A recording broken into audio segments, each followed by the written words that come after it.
ஒவ்வொரு நாளும் காலை வேளையில் நண்பர்களே உங்களுக்கு கிடைக்குமானால் தினம் காலையில ஒரே ஒரு நெல்லிக்காவை சாப்பிடுங்க. அதை அடிச்சு சாரா சாப்பிடுங்க, இல்லைன்னா அப்படியே கடிச்சு சாப்பிடுங்க. தயவு செய்து ஊறுகாய் போட்டு சாப்பிட்றாதீங்க. இல்லைன்னா அதை போய் ஏதாவது வெள்ளத்துல முக்கி வச்சு இல்லை இனிப்புல ஜாம்ல குலோப் ஜாமுன் மாதிரி போட்டு சர்க்கரையில பாகல வேக வச்சுலாம் சாப்பிட்டுட்டு இருக்காங்க. அப்படியெல்லாம் சாப்பிடாதீங்க. நேரடியாக கடித்து சுவைங்க, இல்ல நேரடியா சாறு எடுத்து சாப்பிடுங்க. நெல்லிக்கனிக்கு இருக்கக்கூடிய மருத்துவ குணம் மாதிரி ஒரு கனிக்கும் மருத்துவம் கிடையாது. அவ்வளவு சிறப்பானது நெல்லிக்கனி. புற்றுநோயிலிருந்து எல்லா நோய்களையும் வராமல் தடுப்பதற்குரிய அத்தனை சத்து அந்த நெல்லிக்கனில இருக்கு. ஒவ்வொரு நாளும் காலை வேளையில் நண்பர்களே உங்களுக்கு கிடைக்குமானால் தினம் காலையில ஒரே ஒரு நெல்லிக்காவை சாப்பிடுங்க.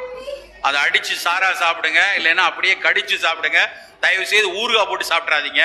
இல்லைன்னா அதை போய் ஏதாவது வெள்ளத்துல முக்கி வச்சு இல்லை இனிப்புல ஜாம்ல குலோப் ஜாமுன் மாதிரி போட்டு சர்க்கரையில பாகல வேக வச்சுலாம் சாப்பிட்டுட்டு இருக்காங்க.